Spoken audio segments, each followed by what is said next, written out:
आज का हमारा टॉपिक है एनर्जी डेंसिटी। ठीक है, पहले इसकी डेफिनेशन लिखेंगे।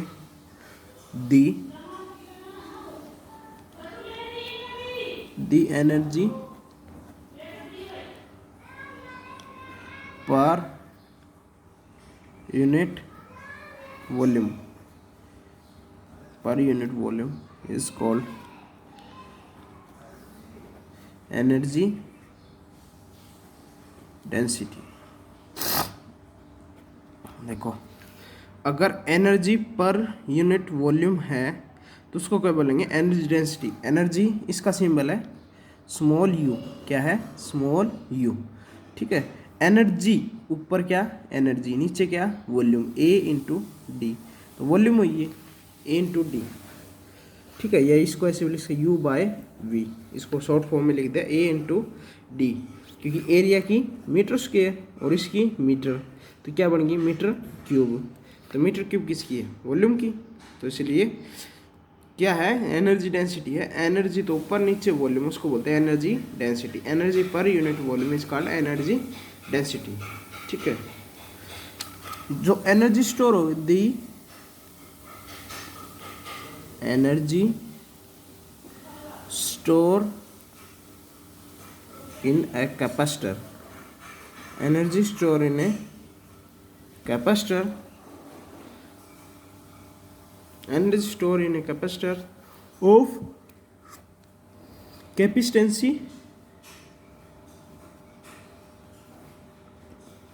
C is given by क्या लिखेंगे इसको? U is equal to 1/2 CV square. तो 1/2 जो एनर्जिकल फॉर्मूला प्रूफ किया था हमने, जो एनर्जी स्टोर होगी कैपेसिटर के अंदर, इन ए कैपेसिटर ऑफ कैपेसिटेंस के अंदर कि C है, वो कैसे लिखेंगे? तो ये लिखेंगे U is equal to 1/2 CV square. ठीक है, ये कर लिया था कल। The energy store in capacitor of capacitancy C, जिसकी कैपेसिटेंसी क्या है? C है, कैपेसिटर की। तो उसमें जो एनर्जी स्टोर होगी कितनी होगी? 1/2 CV स्क्वायर। जो the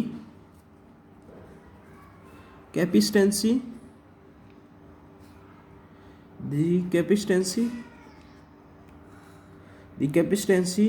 of parallel plates capacitor,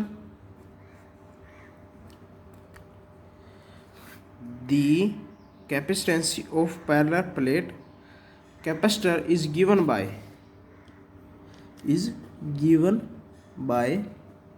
हमने एक फॉर्मूला प्रूफ किया था कैपेसिटेंसी का। C क्या था वो? 1/2 एप्सिलॉन नॉट A बाय में D। ये था कि capacitancy of parallel plate capacitor is given by, कैसे होगी? 1/2 epsilon naught A by D।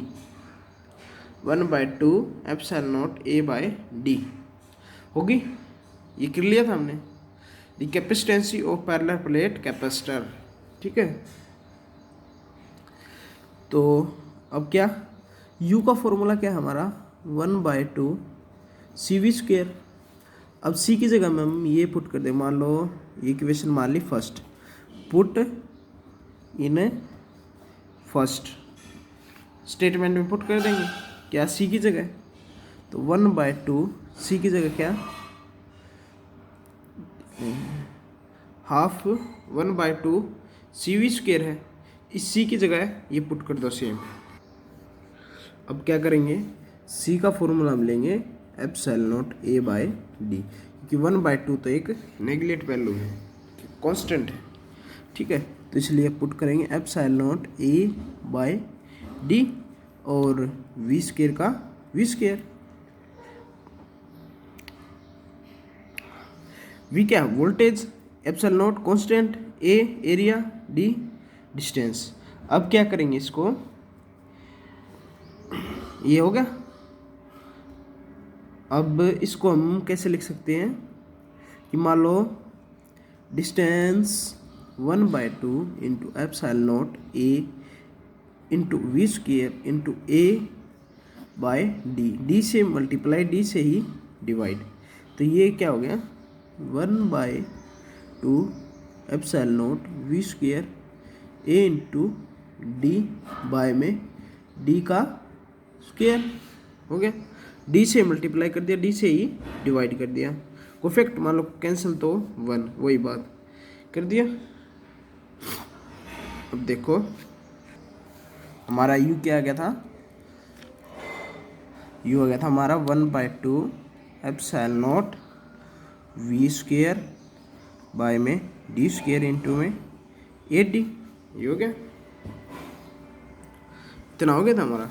देखो अभी अब एनर्जी हमें पता है कि जो एनर्जी डेंसिटी है वो है स्मॉल u, उसका फॉर्मूला क्या है u बाय में ए डी, u बाय में वॉल्यूम, मतलब ए डी भी लिख सकते हैं या u बाय में वॉल्यूम, तो ये है, इसलिए इसको u बाय में ए इंटू डी, इसको उठा लें मल्टीप्लाई में नीचे आके डिवाइड में 1/एप्सिलॉन नॉट वी स्क्वायर बाय में डी स्क्वायर, हो गया। अब ये क्या हो जाएगा u बाय में ए इंटू में डी, तो ये क्या हो गया, इसको बोलते हैं u, स्मॉल u, क्या बोलते हैं स्मॉल u। ये क्या हो गया 1/2, ये है एनर्जी डेंसिटी, एनर्जी डेंसिटी का फॉर्मूला है, वही निकालना था हमने 1/2 epsilon naught V square by D square. अब तुम्हें पता है ई इज इक्वल टू क्या होता है वी बाय में D, E is equal to क्या होता है वी बाय में डी, बस कुछ नहीं किया, ये था मल्टीप्लाई में, इसके नीचे आ गया डिवाइड में। तो एनर्जी बाय वॉल्यूम या energy into energy by area into distance, तो क्या बन जाएगा एनर्जी डेंसिटी, इसलिए ये एनर्जी डेंसिटी बन गई। अब ई इलेक्ट्रिक फील्ड इक्वल में क्या बनेगा वोल्टेज बाय, ये रिलेशन पढ़ा था हमने किसके बीच में, इलेक्ट्रिक फील्ड और इलेक्ट्रिक पोटेंशियल के बीच में, वो है ये। तो इसलिए यहाँ पे ये क्या पुट कर देंगे ई, तो यूज इक्वल टू क्या हो जाएगा 1/2 एप्सिलॉन नॉट ई स्क्वायर, ये हो गया। ये किसका फॉर्मूला बन गया एनर्जी डेंसिटी का, किसका एनर्जी डेंसिटी का, ये निकालना था, ठीक है। एनर्जी डेंसिटी, एनर्जी डेंसिटी किसके डायरेक्टली है, यू किसके डायरेक्टली है ई स्क्वायर के, ई स्क्वायर एनर्जी का स्क्वायर के, ठीक है। अगर एनर्जी मैं 2 टाइम करूं, ठीक है, तो यू कितना हो जाएगा, इसको पुट कर दो 2, यू कितना हो जाए 4 टाइम, हो गया पहले से, क्यों, क्योंकि स्क्वायर करेंगे 2 टाइम। तो energy E, energy density is depend only, energy density is depend only, energy density is depend only energy, ठीक है, स्क्वायर ऑफ एनर्जी, किसके स्क्वायर के डिपेंड करेगी, क्योंकि 1/2 भी क्या है कांस्टेंट, एप्सिलॉन नॉट भी क्या है कांस्टेंट। तो एनर्जी डेंसिटी ही एक ऐसी क्वांटिटी है जो खाली एनर्जी स्क्वायर पे डिपेंड करती है, ठीक है, ये याद रखना है।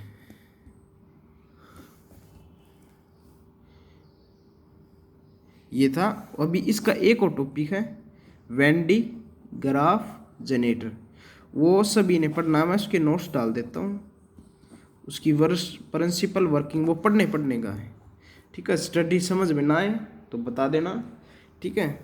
उस मतलब वो कंस्ट्रक्शन वगैरह है उसकी, जैसे इलेक्ट्रिक जनरेटर या इलेक्ट्रिक मोटर नहीं होता वैसे है वेन डी ग्राफ जनरेटर, पढ़ के देखना, ठीक है।